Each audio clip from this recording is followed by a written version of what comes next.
Nosso Pai querido, é sentindo, Deus, a Tua presença em nosso meio. Nós invocamos, Senhor, a continuação da mesma com cada um de nós. De modo muito especial, que o Senhor agora fale ao nosso coração. O Senhor possa ser apresentado como Deus de toda graça. A graça que perdoa possa, Senhor, inundar o nosso coração. De modo que venhamos dar e receber o perdão. Pai querido, obrigado porque a Tua graça nos alcançou. E temos a alegria de estar aqui na Tua casa. Talvez alguns pela internet.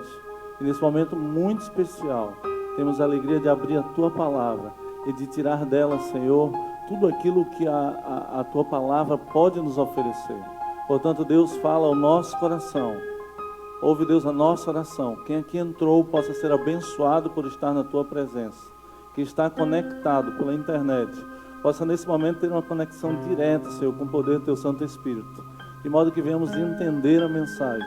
E mais importante ainda, possamos colocá-la em prática em nossas vidas. Nós oramos em nome de Jesus. Amém. Bom dia a todos. Que bom que você veio. Alegria poder estar aqui. Aos nossos amigos que nos acompanham pela internet. Seu Espaço Novo Tempo, uma comunidade da Igreja Adventista Sétimo Dia, um lugar para ser, pertencer, envolver e transformar. Hoje a gente tem a alegria de começar uma série especial, a série O Deus de Toda Graça, hoje com o tema A Graça que Perdoa. Vamos abrir a Bíblia, Atos, você deixa aberto aí em Atos, capítulo 13. Hoje o tema, nós na série anterior falamos sobre a importância do perdão, mas o tema de hoje também fala sobre o perdão, a graça que perdoa. Outro dia a gente na nossa classe de estudos aqui, na escola bíblica, Novo Tempo, eu acho que foi a doutora Jéssica, falou assim, esse é um tema que eu tenho, né? Eu ainda não entendi, a graça, né? Ele é um tema tão simples que a gente tem dificuldade de aceitar, porque a gente quer uma explicação, mas graça não se explica, graça se aceita, né? Mas a gente vai trabalhar um pouquinho desse tema, serão 8 encontros. Hoje, a graça que perdoa, próximo sábado, a graça que surpreende. Então, é muito maravilhoso ter essa visão de Deus. As pessoas aí fora dizem, os adventistas, eles não creem na salvação pela graça. Seria isso verdade? Nós vamos mostrar aqui durante 8 encontros que nós não somente cremos, mas nós pregamos e acreditamos que nós somos salvos por essa graça. Uma graça que se estende desde o Gênesis e vai até o Apocalipse, para o desespero de alguns que dizem que nós não ensinamos isso, né? Ok. C.S. Lewis, um grande escritor, gosto bastante das literaturas dele, ele diz, um homem que não admite nenhuma culpa não pode aceitar nenhum perdão. Então é necessário primeiro que aceitemos a nossa culpa, os nossos erros, para que haja perdão. Quero falar um pouquinho sobre Davi, um homem segundo o coração de Deus. Inclusive na outra série eu citei sobre Davi. Eu já falei aqui na comunidade que é um dos motivos que me leva a continuar no ministério, a ser um pastor, a minha decisão. Em alguns momentos eu quis desistir lá no seminário, falar, meu Deus, o que é que eu estou fazendo aqui? Tanta gente santa, boa, né? Melhor do que eu, e eu aqui tão pecador. Mas de repente eu me deparo com a história de Davi. Vocês vão entender o porquê de eu falar isso. A Bíblia chama Davi um homem segundo o coração de Deus. Leiamos o texto de Atos, capítulo 13, verso 22. Diz assim, o apóstolo Paulo está pregando em Antioquia, e ele faz um resumo do pedido da nação de Israel de imitar outras nações, fazendo um pedido de ter um rei. A Bíblia fala que Deus atende esse pedido, coloca Saul, mas a Bíblia fala que Saul comete algumas coisas, e Deus levanta Davi. O verso 22 diz assim, e tendo tirado a este, no caso Saul, levantou-lhes o rei Davi, do qual também dando testemunho disse, olha o que interessante a fala de Deus sobre Davi. Achei Davi, filho de Jessé, homem segundo o meu coração, que fará toda a minha vontade. Recentemente, eu já gostava de Davi, mas recentemente eu fiz uma descoberta na Bíblia, que a primeira vez que a Bíblia menciona uma pessoa cheia do Espírito Santo, curiosidade, ela se refere a um artista. Olha que interessante, a um artista, por nome de Bezalel, que significa o Senhor é minha sombra, a minha proteção, né? E está em Êxodo 31, verso 3 e 4, diz assim, a respeito de Bezalel, se diz: e o enchi do Espírito de Deus, de habilidade, de inteligência e de conhecimento, em todo o artifício, para inventar obras artísticas. Então, a primeira pessoa que a Bíblia diz que estava cheio do Espírito Santo foi justamente um artista, alguém com habilidades incríveis. Agora, por que minha admiração por Davi cresce tanto ao descobrir isso? Davi, a Bíblia diz que Davi era um artista, e era difícil encontrar um rival para Davi. O Salmo diz isso. Quando a gente vê o livro de Salmo, a gente vê tantos salmos de Davi, um ou outro ali de outra pessoa, mas os melhores e mais conhecidos, quem não conhece os salmos de Davi, principalmente é o Salmo 23, conhecido até por descrentes, seriam capazes de recitá-lo. Não somente isso, mas ele era hábil para tocar instrumentos, escrever poemas, como são os salmos. Gosto de pensar que a vida de Davi tem muito a dizer, pelo fato dele ser tudo isso, né? Você pode encontrar, por exemplo, olha outra curiosidade da Bíblia. Você pode encontrar as histórias de Davi no livro de Reis, no livro de Crônicas, 1º e 2º, né? E Samuel também, 1º e 2º Samuel. Então, olha que coisa interessante. Pelo menos em 3 livros da Bíblia, você encontra a história de Davi. Sem contar que o seu nome é mencionado, prepare a lista. Veja se não é uma pessoa importante. Eu sempre digo, tudo que se repete na Bíblia é muito importante. Quando você estiver estudando a Bíblia, se uma coisa se repete, um nome se repete, uma informação se repete, saiba, isso é muito importante. Estou falando muito rápido? Está compreendendo? Ok, vou falar mais despacito. Então, o nome dele aparece em Ruth, olha a lista, em Esdras, Neemias, Salmos, Provérbios, Eclesiastes, Cantares, Isaías, Jeremias, Ezequiel, Oséias, Amós, Zacarias, Mateus, Marcos, Lucas, Atos, Romanos, 2 Timóteo, Hebreus e Apocalipse. É alguém importante, não? Temos muito que aprender sobre ele. Além disso, o livro de Salmo não seria o mesmo, como falei, sem as suas composições. Uma outra curiosidade, o nome de Davi é mencionado na Bíblia, sabe quantas vezes? Chuta aí, quantas vezes? Me ajuda aí, Lítio. Quantas vezes ele aparece? Mais de 100? Mais de 200, 300? A Bíblia cita o nome de Davi 1114 vezes. Lembra que eu disse, tudo que se repete é muito importante. Temos muito a aprender com Davi. Não estamos falando de uma pessoa qualquer. Estamos falando de alguém muito importante. Há muitas lições que podemos aprender da vida de Davi. Uma delas diz respeito ao valor da amizade. Quando a gente lembra de amizade na Bíblia, a gente lembra de Davi e Jonatas, a história. A Bíblia diz que um dia Davi estava fugindo do rei Saul, e ele estava no deserto de Zif, e o seu melhor amigo foi ao seu encontro, Jonatas, contrariando a fúria do rei, enfrentando o deserto, né? Risco até de morte por desobediência, e a Bíblia diz que ele foi lá para fortalecer a confiança de Davi em Deus. Eu fico pensando, que amigo, não? Tem amigos que nos levam para as coisas ruins.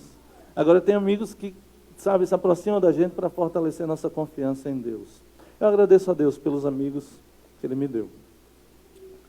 E principalmente nos momentos que eu preciso, nos desertos, que os amigos que estavam próximos. Eu tenho 2 amigos, um deles, os 2 por coincidência pastores, mas eu os conheci não antes de serem pastores. O Haroldo, que é um amigo que chegou a morar na minha casa 3 anos enquanto fazia o seminário, eu já pastor. E esse amigo esteve nos momentos mais difíceis da minha vida. Como não esquecê-lo? No momento que eu estava doente, no momento das decepções, no momento que minha mãe morreu, esse amigo estava do meu lado. Eu não esqueço ele chorando, né? Ele chorando e me abraçando. Ele fala, não chora, né? É que engasga quando eu lembro disso, porque é um amigo, né? Nos momentos difíceis, momentos mais, nos desertos que a gente enfrenta, a gente tem os amigos. Também lembro de um outro amigo pastor, muito querido também, ele é pastor em Boa Vista, o André, que um dia eu adoeci no seminário. Eu morava com esse colega. Todo o meu tempo no seminário, a gente morou numa casa junto, esse amigo. Eu adoeci. Eu falei, puxa vida, eu vou ficar aqui sozinho. Eu não falei nada. Ele decidiu não ir à escola, fez um chá que até hoje, quando eu lembro, me dá uma agonia. Chá de broto de goiaba para mim, e ficou ali cuidando. E eu falei, rapaz, esse cara é meu amigo mesmo. Ó. Isso era no início do seminário. E eu falei assim, olha, esse é o amigo que eu quero levar para a eternidade. Né? E, de fato, somos amigos, padrinho de casamento, enfim, muitas experiências juntos, comportamos, vendemos livros aí para pagar nossa faculdade ao redor do Brasil inteiro. Então, experiências legais. Então, eu quero também ter a mesma disposição para ser amigo das pessoas também. Como diz o Clube dos Bravadores, quero ser amigo de todos. No livro de Atos encontramos essa declaração. Uma declaração muito intrigante a respeito do salmista Davi, do rei Davi. O apóstolo relembra como Deus conduziu o povo de Israel e essa ideia do povo de querer ter um rei como as nações pagãs. Em determinado momento, Deus, a declaração é surpreendente, né? Eu achei, levantei Davi, do qual, dando testemunho, diz, a Bíblia diz, achei Davi, filho de Jessé, homem segundo o meu coração, que fará toda a minha vontade. Uma outra curiosidade, se gosta de curiosidade na Bíblia, é a primeira vez que encontramos essa afirmação. Detalhe, a primeira e única. Um homem segundo o coração de Deus. Daí você tira a importância, né, dessa declaração. Isso não é dito a respeito de mais ninguém. Nem de Jesus, incrível, não? Nem de outros personagens incríveis da Bíblia não se diz assim, olha, esse homem foi um segundo o meu coração. Não que Jesus não tenha sido segundo o coração de Deus, mas não é citado, né? Para piorar ainda, como se não fosse bastante, o texto termina dizendo, fará toda a minha vontade. Não somente o homem segundo o coração, mas fará toda a vontade de Deus. Deus fala. O fato é que pelo menos eu fico perguntando, quais foram os critérios que Deus usou para chegar, para dar esse endosso tão invejável, né? Para chegar nessa conclusão. Quais foram os critérios que ele usou? É verdade que o currículo de Davi era um currículo bom, não é? Afinal de contas, na sua lista de realizações, nós podemos encontrar, por exemplo, coisas simples como acalmar o espírito perturbado de um rei, tocando ali sua harpazinha, seus instrumentos. O que mais? Lutou contra um guerreiro, Golias, onde todos estavam com medo. Olha aqui no currículo, imagina aí, de um policial, hein? Lutou contra um guerreiro, tal, ganhou uma medalha. Ele tinha algo também, né, diferente. O que mais? Derrotou um leão. Aí eu falo, não, aí já é demais, né? A Bíblia diz que ele derrotou um leão. O currículo dele não era fraco, né? A Bíblia também diz que ele conquistou cidades. Foi uma época assim que a nação de Israel prosperou e cresceu muito geograficamente. Também alargou as fronteiras do reino, como falei, mas também no seu currículo tem algumas coisas muito negativas. Falei das coisas boas, ele errou muito. Por exemplo, foi adúltero, foi assassino, foi mentiroso, foi trapaceiro. Existe uma história interessante na Bíblia sobre isso. Egoísta, foi arrogante, foi traidor, foi um aproveitador barato, foi um ladrão de mulheres, olha que coisa, dissimulado, manipulador, hipócrita, e se eu falasse pelo menos a metade dessas coisas para algum de vocês, eu já estaria apanhando, né? Mas eu estou falando do rei Davi, o homem que a Bíblia diz que foi segundo o coração de Deus e que faria toda a vontade de Deus. Mas ainda assim eu tenho uma forte admiração por Davi, como falei. A gente não tem como fazer vistas grossas aos seus erros e aos seus pecados. Quando eu penso nessa longa lista de negativa, né? Eu chego a pensar assim, será que Deus não viu isso? Porque se eu fosse ter que escolher um líder para o Espaço Novo Tempo, olha, com todas essas características, será que a comunidade aprovaria esse líder?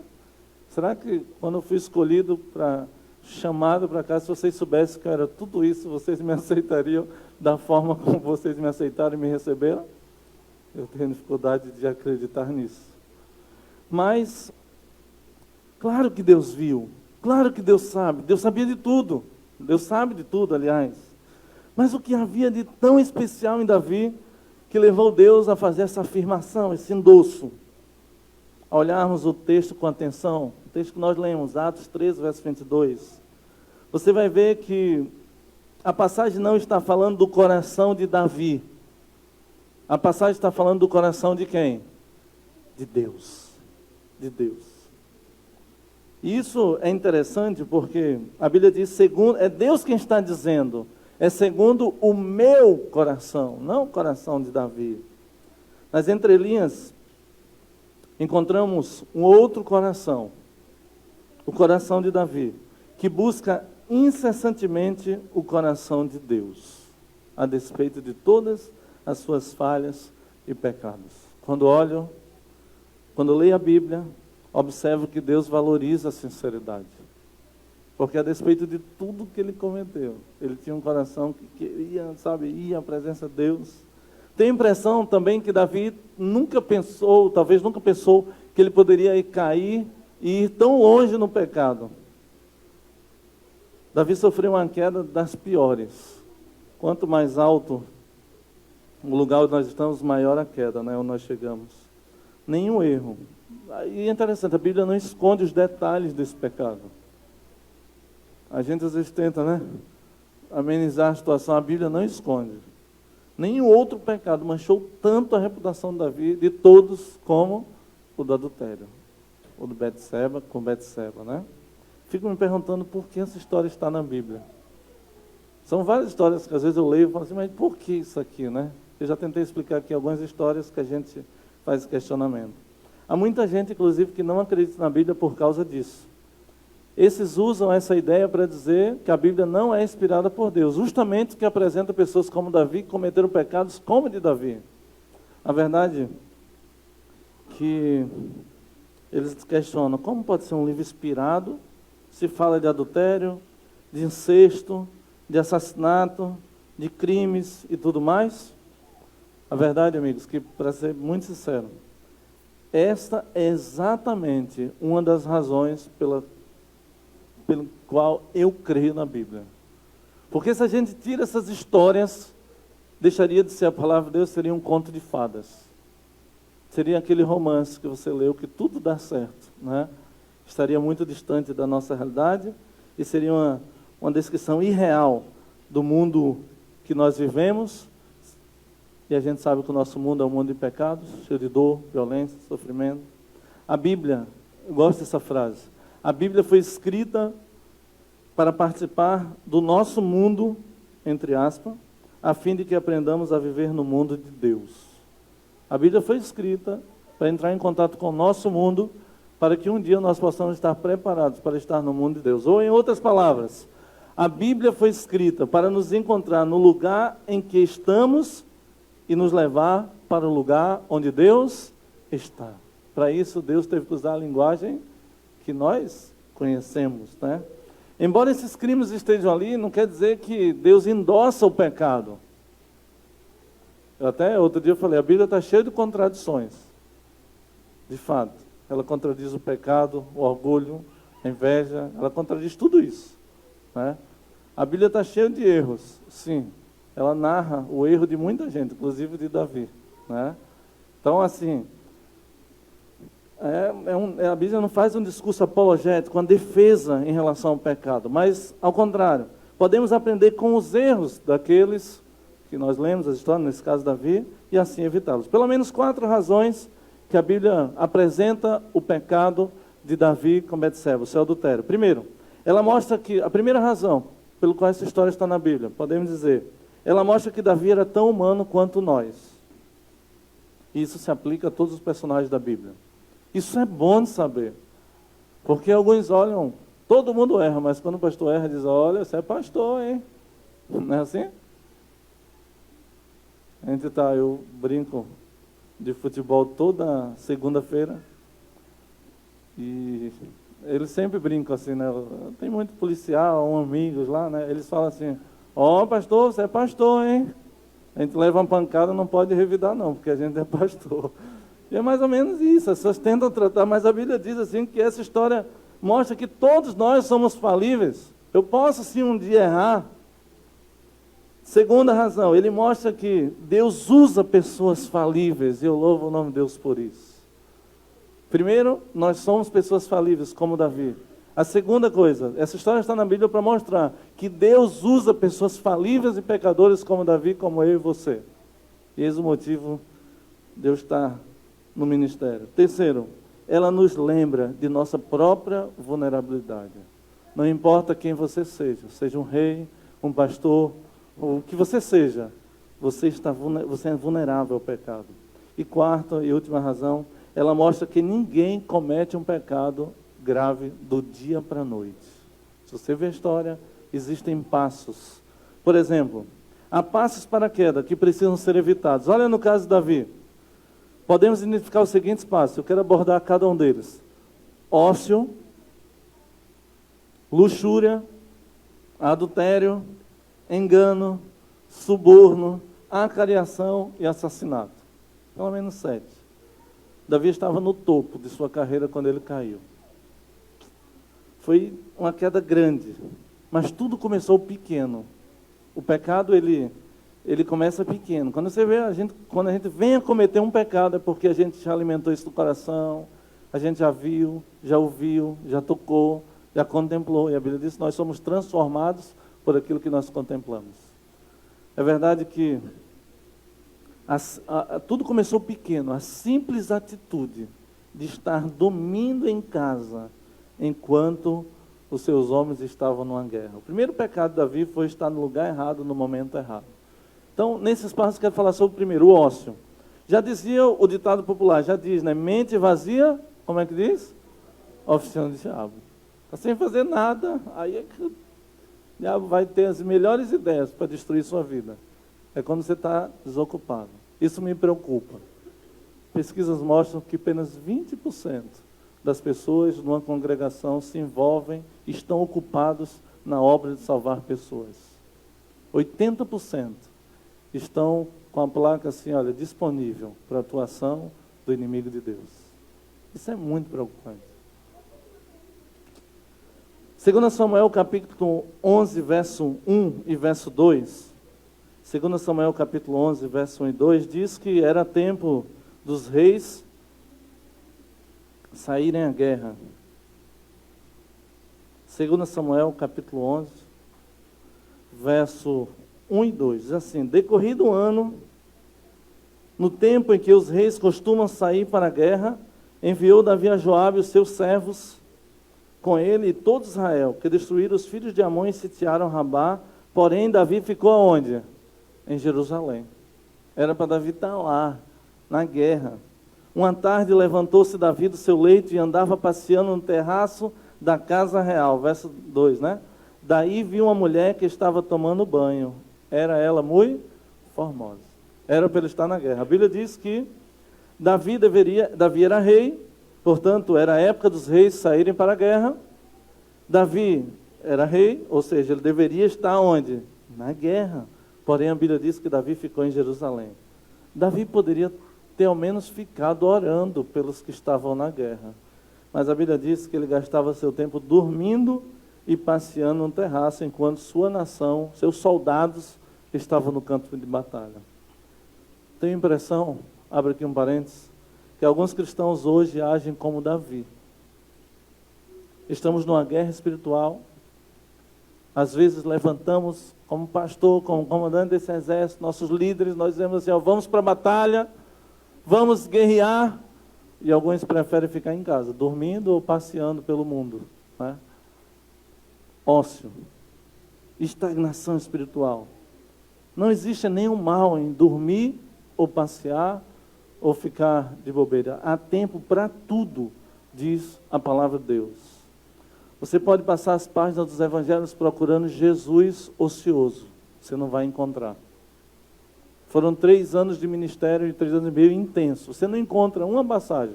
Ah, pastor, eu sei de uma passagem que diz que Jesus chamou os discípulos, está lá em Marcos 6, verso 31, e Jesus chamou os discípulos para repousar um pouco à parte num lugar deserto. Os mais desejosos, assim, pelo descanso das atividades espirituais. Mas esse mesmo texto diz, ao final do texto, que eles não tinham tempo nem para comer. O mesmo tempo que diz, né? Veja, o repouso, eu repito, é um mandamento natural, devemos descansar, é importante. Então, apenas cuidemos, pois pecado havia o ócio. Segundo, luxúria. Qual é a definição de luxúria? É um comportamento desregrado com relação aos prazeres sexuais. Pense numa coisa boa, os prazeres sexuais, que devem ser desfrutados no seu momento e na forma correta, né? Mas a luxúria é justamente isso, é um comportamento desregrado. Davi sempre foi um homem de paixões fortes. Seu grande harém não foi capaz de satisfazer as suas necessidades de satisfação sexual. Pelo contrário, apenas intensificou. Foi o inimigo de Deus que sugeriu o pecado dele. E o diabo nos incentiva a fazer o que é errado. Mas o diabo também não ajudou a esconder. Não é plano de Deus esconder ou desculpar o pecado, acobertar o pecado, mesmo quando se trata dos grandes heróis da Bíblia, do homem talvez seja mais citado dos personagens, né, na Bíblia. Os teólogos fazem uma distinção entre tentação e pecado.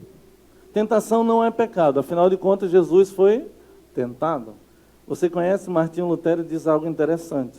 Não podemos, o mal está em acolher a tentação. E Martinho Lutero diz, não podemos impedir que as aves voem sobre nossas cabeças, mas podemos impedir que as aves façam ninhos. A tentação sempre virá. Agora o problema está em acolher a tentação. De modo que Davi tinha esse problema em relação à luxúria. Um terceiro ponto é já no adultério, é os passos, né? Apenas 2 versos da Bíblia falam desse pecado. Mas manchou tanto a imagem de Davi que hoje, quando se fala de pecado de Davi, a gente lembra desses 2 versículos. Está em 2 Samuel 11, verso 4 e 5. Davi manda mensageiros a ela veio, se deitou, ele se deita com ela, e a Bíblia diz que ela engravidou do rei Davi. Chegou a mensagem, né? O autor bíblico não tem nenhum interesse em esconder o pecado de Davi. Interessante. Davi está interessado em esconder o seu pecado, mas o autor bíblico não. A Bíblia diz que essa mulher era muito formosa. O verso 3 começa dizendo que Davi mandou buscar informações sobre ela. É interessante a forma como ele fala assim. A informação chega para ele da seguinte forma: não é esta Betseba, mulher de Urias? Uma pergunta. E no texto hebraico, quando você faz essa pergunta, na verdade é uma forma de afirmar.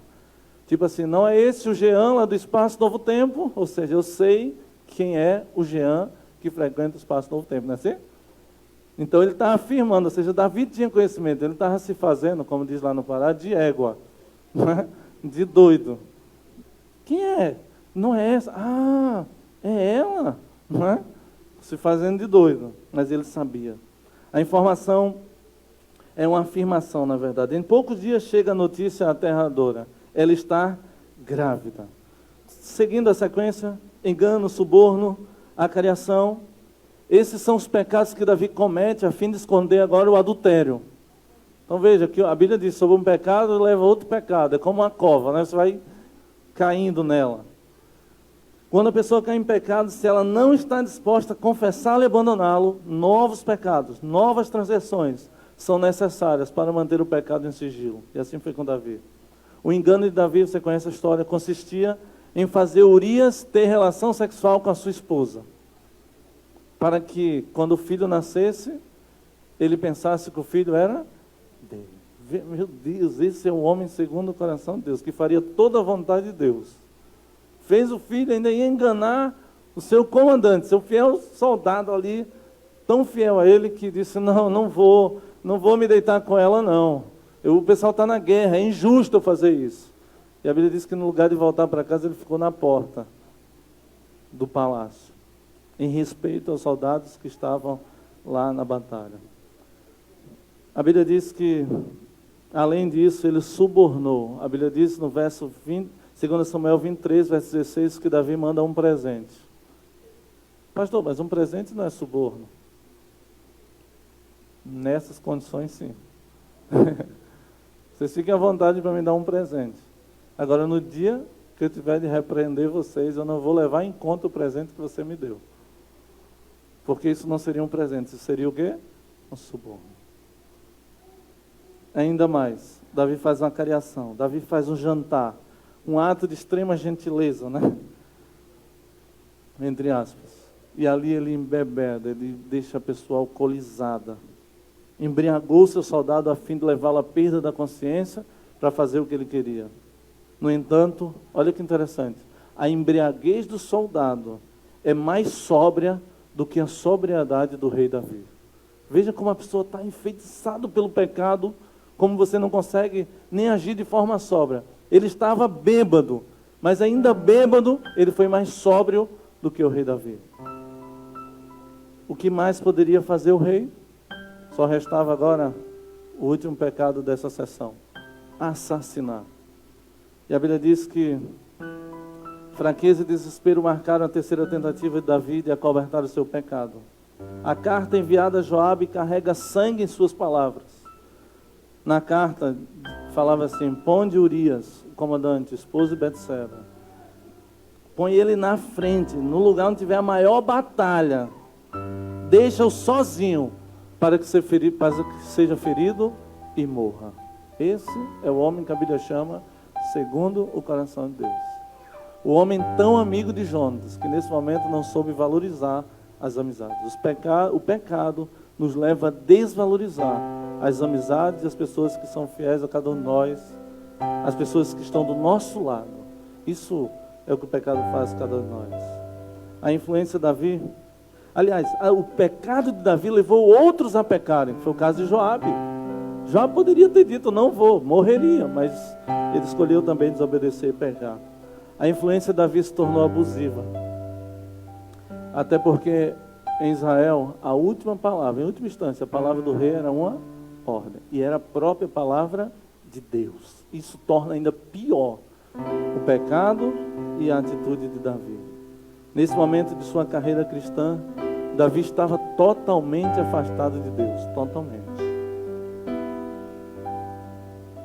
A sua atitude incorreta para com Joabe, para com Urias, mostra na verdade que a situação dele já não estava muito bem, não estava tão correta diante de Deus. Mas eu quero terminar falando sobre a reação de Deus. A gente falou tanto de pecado, vamos falar sobre a reação de Deus, a reação divina. A essa altura você deve estar perguntando, né? Você deve estar achando que alguma coisa está errada no fato de Davi ter sido chamado homem segundo o coração de Deus. O rei tentou de todas as formas remediar o seu pecado. Por fim, ele toma a atitude de trazer agora, depois da morte do seu comandante, Betseba, para o palácio e diz: agora ela vai ser minha esposa. Mas a Bíblia diz que Deus, no 2 Samuel 11, verso 27, diz que isso pareceu mal aos olhos do Senhor.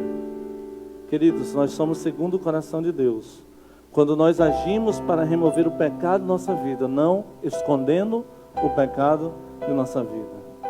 A narrativa do dilúvio é uma demonstração de quanto Deus abomina o pecado.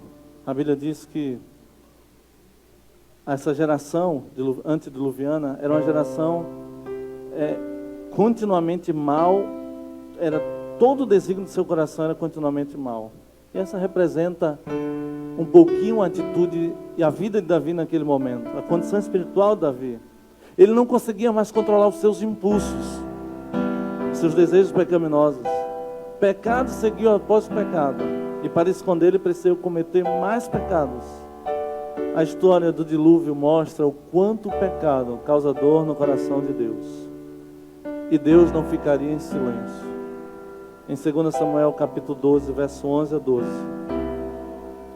O verso 11 a 12 diz o seguinte: assim diz o Senhor: eis que da tua própria casa suscitarei o mal sobre ti. Tomarei as tuas mulheres à tua própria vista. É como se Deus dissesse assim: você fez escondido, mas eu vou fazer para todo mundo ver. E te darei a teu próximo, o qual se deitará com elas em plena luz deste sol. Ou seja, vai ser de dia, não vai ser de noite, não vai ser nas escuras. Porque tu fizeste em oculto, mas eu farei isso perante todo Israel e perante o sol, ou seja, o dia. Ah, queridos, as cenas seguintes da vida do rei Davi demonstram que, por mais grave que seja o nosso pecado, por mais suja talvez seja a nossa vida, a Bíblia apresenta que nenhum pecado é mais forte do que um verdadeiro arrependimento. porque olha a sentença que Deus já tinha falado, olha, vai ser assim, vai ser pior do que você fez. Mas a Bíblia diz que, preparem-se para pensar, se ninguém cometeu pecados como Davi, talvez ninguém se arrependeu tão verdadeiramente, demonstrar tanto arrependimento profundo quanto o rei Davi. 2 corações e uma ponte. Aqui se encontram 2 corações. 2 corações que têm papéis diferentes nessa história. De um lado o coração de Davi que ama o pecado. De outro lado o coração de Deus que aborrece o pecado. Deus, ele abomina o pecado, ele ama o pecador, mas ele aborrece o pecado. Não se engane. Deus, ele não gosta do pecado. Ele ama o pecador, mas ele aborrece o pecado. Deus entende. O pecado Deus não entende, Deus condena, Deus odeia. Deus lhe ama, ele quer o seu bem, mas o pecado não tem proximidade. É tanto que o coração desse pecador estava distante do coração. Havia um abismo entre eles. Um grande abismo. É como se tivesse colocado entre ambos esse abismo. E para que esses corações se encontrassem, algo sobrenatural poderia acontecer. Eu chamo isso de graça. Davi não fez nada para merecer isso. Voltando ao relato do dilúvio, rapidamente, encontramos ali um dado curioso. A Bíblia diz em Gênesis 6, verso 8, que Deus ia destruir o povo, com o dilúvio, mas a Bíblia diz no verso 8, Noé, porém, achou graça aos olhos do Senhor. E a gente vê essa graça desde a história, do início da história desse mundo, e ela vai até o final da história do mundo. Do Gênesis até o Apocalipse. Essa é uma história da graça de Cristo. Tanto a do dilúvio, quanto a história de Davi. Jesus, ele não somente foi colocado essa ponte, mas ele resolveu caminhar por essa ponte, chamada Cruz do Calvário, chamada graça. Tudo isso com o objetivo de nos levar para perto do coração do Pai. E Davi aprendeu essas verdades a duras penas. O Salmo 51 evidencia a sua compreensão de que sem Deus, o seu caso era sem esperança. Não tinha como melhorar o coração. Falei isso outro dia aqui. A graça é nesse momento que Davi reconhece, que Davi se arrepende profundamente, que a graça se torna uma possibilidade. Ele opta por receber essa graça. Às vezes, você se arrepende, você chora. É nesse momento que Deus te dá a opção de receber a sua graça. E alguns nesse momento se fecham. Na verdade, deveriam abrir o seu coração para receber a graça divina. As palavras transgressões, iniquidade e pecado são muito comuns no Salmo 51, que é um salmo de arrependimento. Em todo o salmo, ela chega a 10 referências. Se antes Davi tinha feito todo o esforço de acobertar ou esconder o seu pecado, agora ele já não quer mais esconder. Pelo menos 10 vezes aparece no Salmo 51 a expressão pecado, iniquidade ou transgressão. Agora ele confessa a plenos pulmões: eu sou um pecador. Não somente isso, o Salmo 51 diz: eu fui concebido em pecado, da minha mãe já fui gerado em pecado, eu sou pecador. Leia depois do Salmo 51, maravilhoso. É difícil não perceber a emoção de Davi nesse salmo. Eu já expliquei aqui que Davi, ele ora, ele diz no Salmo 51, no verso 10, cria-me, ó Deus, um coração puro. No hebraico, a primeira posição de uma frase é sempre a que quer se destacar. E se ela fosse traduzida literalmente, seria: um coração puro, cria em mim, ó Deus. Ou seja, Davi está dizendo: o problema está no meu coração. Eu também já expliquei que quando Davi ora, ele usa o verbo bará, criar do nada. É um verbo que somente pode ser atribuído a Deus. Senhor, cria do nada um novo coração. Esse daqui não serve mais para ser, ajustado. Tem que ser um novo. Tem que ser um criado por ti. Com essa informação é possível imaginar o que se passa na mente de Davi. E quem sabe até parafrasear a sua oração. Essa aqui já é uma ideia minha. Eu fico imaginando ele orando. Salmo 51. Senhor, tente imaginar a cena. Humilhado, porque o pecado envergonha, nos humilha, maltrata, traz sentimento de culpa, consequências horríveis. Tenta imaginar Davi orando, prostrado, chorando. Senhor, eu tenho consciência das coisas erradas que eu fiz. Eu sei que não foi correto ficar no palácio enquanto todo o exército havia saído para a guerra. Aliás, Senhor, a minha indolência foi tão grande que mesmo sendo a época de os reis saírem para a guerra, eu decidi ficar. Isso desencadeou uma série de coisas. Eu sei que deveria ter repulsado os maus pensamentos, os furiosos em relação a Betseba, mas simplesmente não o fiz. Imagine a cena. Senhor, olha para mim. Eu sou um adúltero. E para esconder o pecado do adultério, fui longe demais. Na verdade, Senhor, eu tornei-me um enganador, um trapaceiro, um homem discipulado. Eu pratiquei extorsão, fiz o uso abusivo de poder. E como se não bastasse, matei um homem inocente. Aliás, muitas pessoas inocentes morreram por causa do meu pecado. E não apenas isso. Outras pessoas também pecaram, Senhor, como é o caso de Joabe. Senhor, esse é o tipo de coração que eu tenho. Mas eu não quero que o Senhor conserte esse coração, porque sinceramente, acredito que ele não tem conserto. Na verdade, estou precisando de um coração novo. Por isso peço que o Senhor o crie em mim. Mas, Senhor, por misericórdia, crie do nada, porque o nada é tudo o que eu tenho. Você consegue imaginar? Você já falou assim com Deus? É lindo pensar que Davi amou a Deus com todas as suas forças, mas também com todas as suas fraquezas. Eu vou repetir, é muito bonito pensar que Deus amou Davi amou a Deus com todas as suas forças, sim, mas também com todas as suas fraquezas. E o que é mais bonito, Deus tratou Davi não segundo seus pecados, porque eram muitos, mas segundo as suas misericórdias, porque são infinitas. Louvado seja Deus. A maior força de Davi se encontrou na fraqueza. Isso lembra 2 Coríntios capítulo 12, verso 10, quando o apóstolo Paulo diz: pois quando estou fraco, aí sim que sou forte, quando busco a Deus. Quero convidar a Chilé, ela vai cantar um hino que fez parte da minha infância. Aliás, talvez da infância de muita gente, durante a década de 90. E eu ouvi com bastante frequência essa canção cujo título é Forte como um Menino. Gravada na época pelo grupo Prisma, hoje já tem outras interpretações. O refrão dessa música ilustra um pouco da experiência do pecado e do arrependimento de Davi. Um trechinho da música diz assim: saibam, pois, que ao cair eu oro ao meu Deus. Saibam quem é que me levanta se estou só. Espada em punho eu estou a chorar, pois dentro da armadura só um menino há. Onde está a força de uma criança? Onde está a força de uma criança? Está justamente na sua fragilidade. Ela desperta a dedicação e o carinho e o terno cuidado de seus pais. Para onde corre uma criança quando ela cai? Quando ela cai, a primeira reação dela é correr para os seus pais, para os braços do pai. Foi isso que Davi fez. Foi isso exatamente que Davi fez. E é isso que você deve fazer nessa manhã. Corra para os braços de Deus, do Deus de toda graça.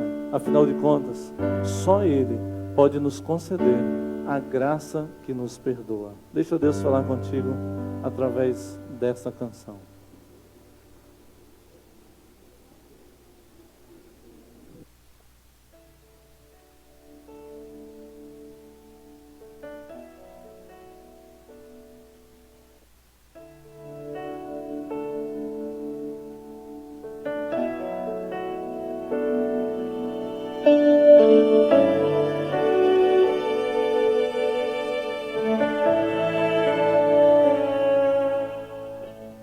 Nos combates tenho sido vencedor, mas ao vencer eu também posso me ferir.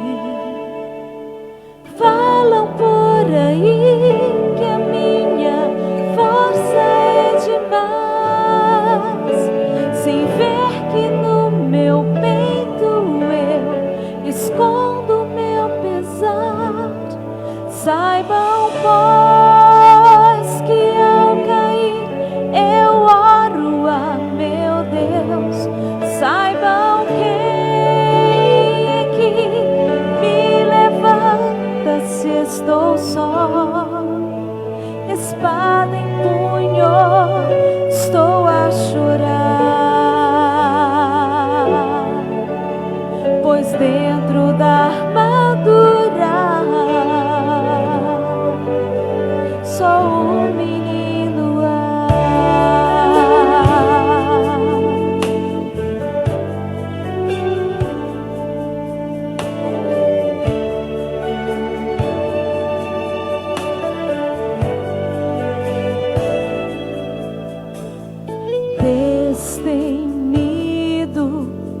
busco encontrar a paz, pois de Jesus a armadura é voraz. Dizem por aí que a mim ninguém vai derrotar, sem ver meus inimigos que me tentam sem parar. Saibam, pois, que ao cair eu oro a meu Deus. Saibam quem é que me levanta se estou só. Espada em punho, estou a chorar, pois dentro da armadura só um menino há. Saibam, pois, que ao cair eu oro a meu Deus. Saibam quem é que me levanta se estou só. Espada em punho, estou a chorar, pois dentro da armadura, dentro da armadura,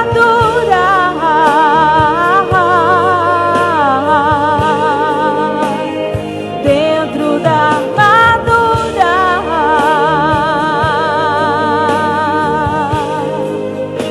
só um menino há.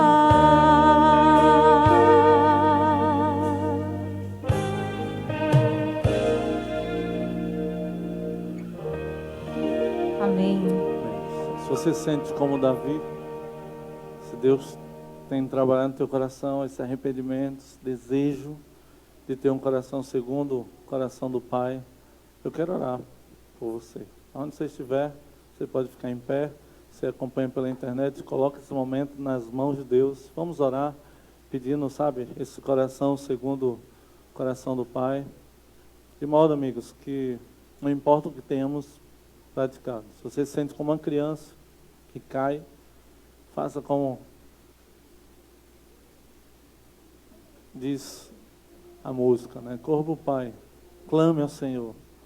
Vamos fechar nossos olhos, falar com Deus. Nosso Pai querido, obrigado, Senhor, porque nós nos sentimos assim, como uma criança. Caímos e diante da nossa fragilidade, a nossa força, Senhor, está em correr para os braços do Pai. Nós temos pecado, nós temos errado, nós temos, Senhor, caído. E muitas vezes a gente fica desapontado, triste. Isso é bom também. Nós queremos, Senhor, mudar nossas vidas, às vezes não temos forças. Por outro lado, muitas vezes nós agimos como se nunca fôssemos derrotados e acabamos muitas vezes sendo derrotados, Senhor, pelo pecado que tenazmente nos assedia, como diz a Tua palavra. Isso traz consequências ruins. Isso causa, Senhor, tristeza ao Teu coração. Isso causa sofrimento a nós, aos nossos familiares, amigos. Nós sofremos, Senhor, quando vemos alguém caindo. É tão triste, Senhor, ver as pessoas caindo, e alguns pecados deixam as pessoas mais expostas às consequências, à vergonha. Muitas vezes não temos coragem, Senhor, de clamar e correr, Senhor, a Ti. Obrigado, Senhor, porque a história de Davi existe na Tua palavra. Obrigado porque esses dois versos que falam do seu adultério, eles, na verdade, não estão interessados somente em mostrar o pecado de Davi, mas todas as citações, as mais de 1114 vezes que citam o nome de Davi, não é à toa. Era para mostrar, com o objetivo de mostrar para cada um de nós que o Senhor aborrece o pecado, sim, que o Senhor abomina o pecado, mas que o Senhor ama o pecador, porque o Senhor é o Deus de toda graça, Senhor. Que essa graça, a graça que perdoa, encha o nosso coração e tenhamos a alegria de olhar de outra forma para o Deus que servimos. O mundo diz que o Deus do Antigo Testamento é cruel e parece que o Deus do Novo Testamento é bonzinho. Não. Nós vemos o Senhor atuando com a sua graça desde o início e será até o final, porque o Senhor é o Deus de toda graça.